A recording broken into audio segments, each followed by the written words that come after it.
Treat for metal music lovers. In the dark world of heavy metal, they've been considered pioneer gods, legends who crafted a heavy sound that has influenced generations of rock lovers and made them deities across the world.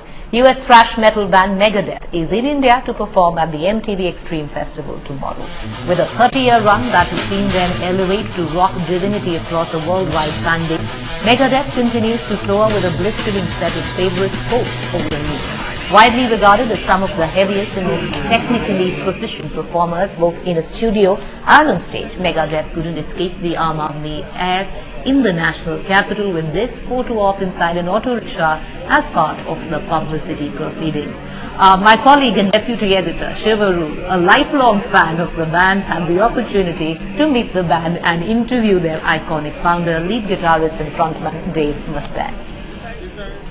A lot of bands aren't really familiar with India. They don't come to India. They don't really know that they've got massive fan bases here. Megadeth isn't one of them. Not only are they one of the pioneering metal acts with a 30-year career in thrash metal, they've also been to India twice before, and they're back in India now for their third performance in the country. I'm joined by a person who isn't just the front man of Megadeth, but he's considered one of the most proficient metal guitarists in history. Dave Mustaine, privileged to have you with us here on Headlines today. How does it feel to be back in India? Well, that felt great. Thanks for saying that.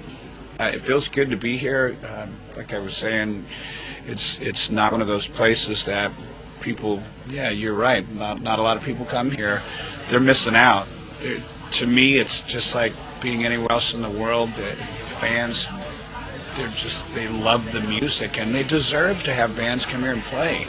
Does it surprise you though that bands don't come here? I mean, because a lot of bands don't, they can't travel that far, but for us it's worth it. You know, I was sitting in the plane last night. We flew 14 hours to China and then another 9 hours here. Some people would complain about it. For me, it was like, come on, let's get there. You know, we're excited about this. It's a fascinating country, and the metal fans are great. It's your second visit to India in less than 2 years. You know, people I've been speaking to are amazed. They can't believe that Megadeth's back here in less than 2 years. I mean, what would you say, to those people and to bands that, probably don't know very much about what the size of the fan base they actually have in India?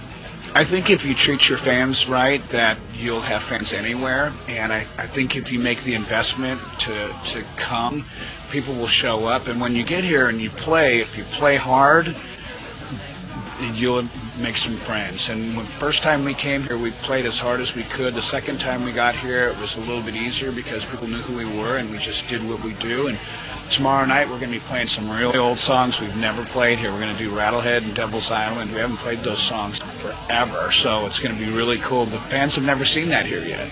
Metal as the fan base for metal music in India isn't new. People have been listening to metal for decades here in the country. What do you think about? Tell us about the metal bands in India that you've listened to and what you think of them.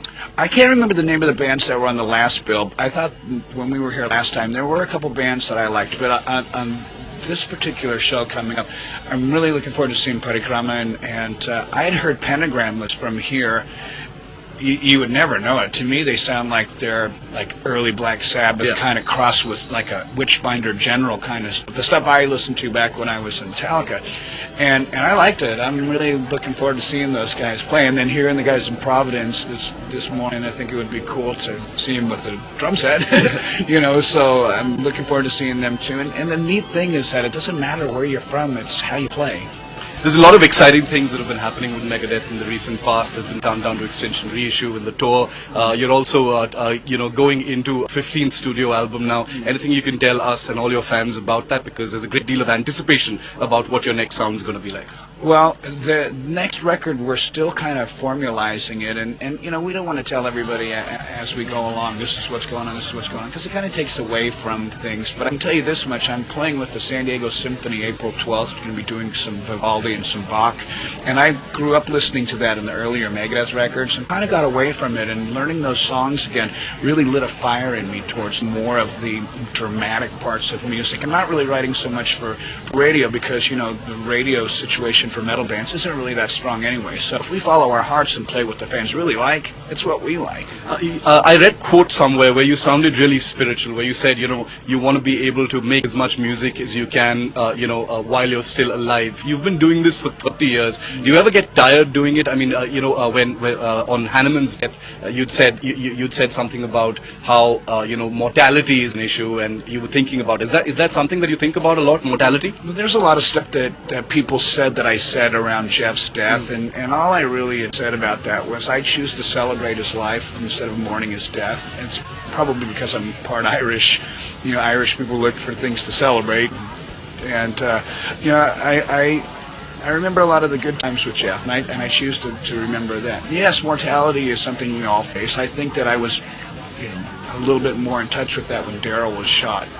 Not so much Jeff's passing away, but yeah, we all, we have that end of life period, and I want to make sure that I live my life as much as I can, because a lot of musicians, they waste their life, like what Bonnie was saying about, party, party, party, party, party. We did that, we've been there, and yeah, it's fun for a while, but then, at the end of the day, you got to get up and do your job. If you can't do that, then you got to make a decision. Do I want to be here for the drugs and the alcohol and the girls, or do I want to be here because I'm a musician and I love to play?